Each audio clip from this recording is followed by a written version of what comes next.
ہم کیوں اسلام چھوڑیں، ہم کیوں اپنا دین چھوڑیں، ہم سے کیوں مطالبہ کیا جاتا ہے کہ ہم اپنی تہذیب چھوڑیں، اور اس کی وجہ سے اسلام فوبیا پوری دنیا کے اندر پھیلایا جا رہا ہے۔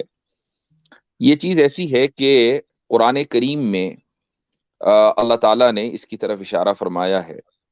سورہ علق کی جو ابتدائی 5 آیتیں ہیں، یہ قرآن کریم کی اولین وحی ہے، پہلی مرتبہ جو وحی رسول اکرم صلی اللہ علیہ وسلم پر نازل ہوئی ہے، اس میں ابتدا کی 5 آیتیں سورہ علق کی ہیں، لیکن اس کے بعد کا جو حصہ ہے اس میں اللہ تعالیٰ فرماتا ہے 6 آیت میں، کلا ان الانسان لیطغی، کہ انسان، بہت سے انسان ایسے ہیں کہ جو طاغی یعنی بغاوت پسند ہیں، جو خدا کے خلاف بغاوت کرتے ہیں، جو انگریزی میں اس کو کہتے ہیں ٹرانسگریشن۔ اور اس کے بعد اللہ تعالیٰ نے اس کی وجہ بیان کی ہے کہ وہ باغی اور ٹرانسگریسرز کیوں ہیں۔ اللہ تعالیٰ آیت نمبر 7 میں سورہ علق میں فرماتا ہے کہ ارآہ استغنا، وہ انسان اپنے آپ کو مستغنی سمجھتا ہے، بے نیاز سمجھتا ہے خدا سے۔ آدمی اپنے آپ کو بے نیاز 2 وجہوں سے سمجھتا ہے۔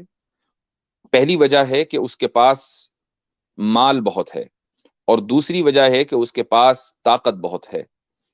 قرآن کریم نے ایک دوسرے موقع پر مشرکین کی یہ بات دہرائی ہے کہ نحن اکثر اموالا و اولادا، کہ ہمارے پاس مال بھی بہت ہے، ہمارے پاس اولاد بھی بہت ہے، یعنی طاقت بھی بہت ہے، تو پھر ہمیں عذاب کیسے ہوگا؟ ہرگز نہیں ہو سکتا۔ جبکہ حقیقت یہ ہے کہ یا ایھا الناس انتم الفقراء الی اللہ، یہ اعلان ہے اللہ تعالیٰ کی طرف سے کہ تم تمام کے تمام لوگ اللہ تعالیٰ کے محتاج ہو، چاہے تمہارے پاس کتنا ہی مال ہو اور کتنی ہی دولت ہو اور کتنی طاقت ہو، رہو گے تم ڈیپینڈنٹ اپنے بنانے والے کے اوپر ہی۔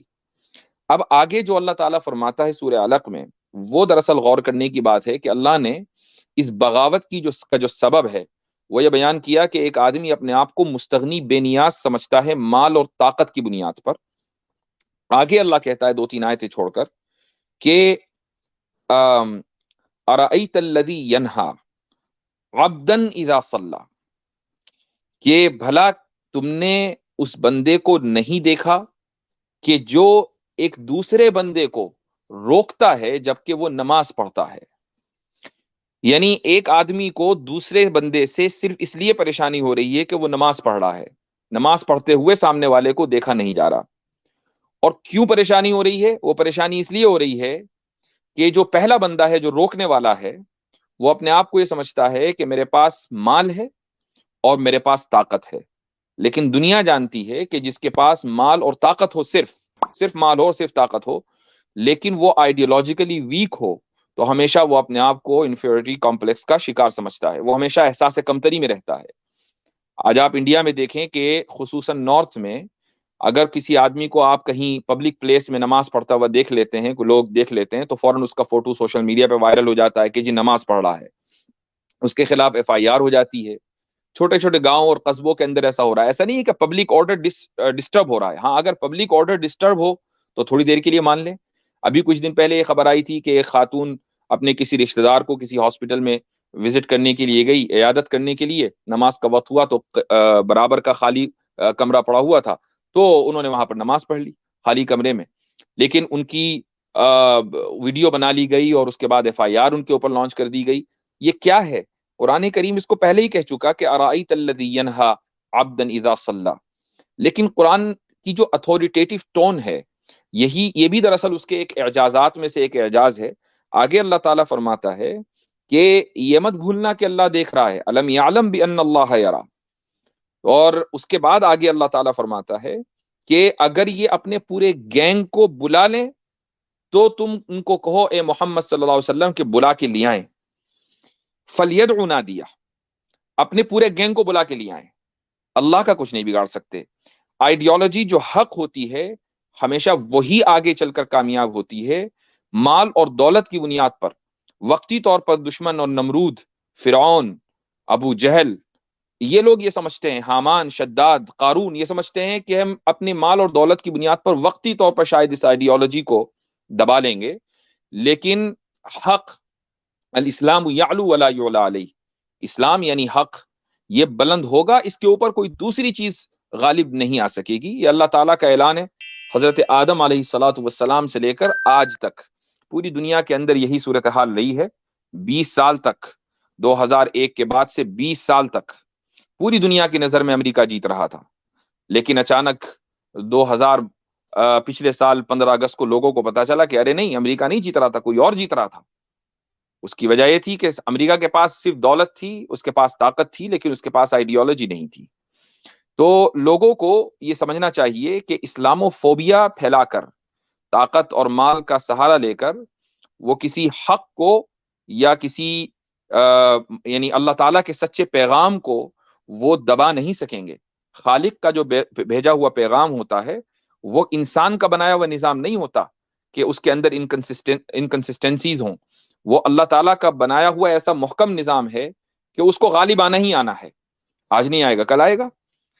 تو یہ تو آج کے موضوع سے متعلق ہے کہ دنیا میں جو اسلاموفوبیا پھیل رہا ہے اور مسلمانوں سے یہ مطالبہ کیا جا رہا ہے کہ وہ اپنے مذہب یا اپنی تہذیب کو چھوڑیں.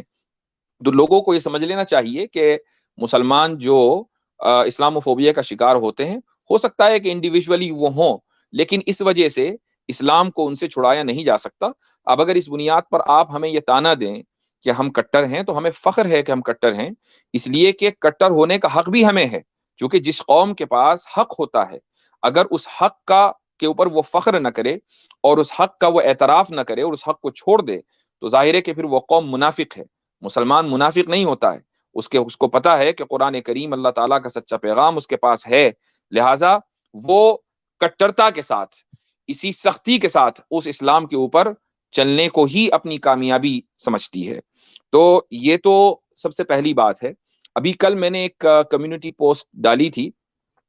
ایک چینل ہے، بہت بڑا اسلاموفوبک چینل ہے، جس کا نام ہے دا جے پور ڈائیلاگ. اور ہوا یہ تھا کہ ابھی یقیناً آپ میں سے کچھ لوگوں نے اس واقعے کی طرف اشارہ بھی کیا ہوگا، جو ایک کوچ ہے IAS کوچ کے، جنہوں نے سیتا جی کے تعلق سے کچھ بات کہی اور جو ہندوؤں کو بری لگی، اور انہوں نے حوالوں کے ساتھ پھر للن ٹاپ کے اوپر بھی آ کر اپنے موقف کو رکھا ہے. تو اس کے بارے میں جے پور ڈائیلاگ نے ایک پوسٹر لگایا اور اس جو کوچ ہے ان کا فوٹو لگایا، اور ساتھ میں یہ کہا کہ آخر کیا وجہ ہے کہ ہندوستان میں ہندو فوبیا نہیں رک رہا ہے، اس کا سلوشن کیا ہے. اب یہاں سوال یہ ہوتا ہے کہ بھائی آپ لوگوں کے خلاف، یعنی ہندوؤں کے خلاف فوبیا کیا کس نے ہے؟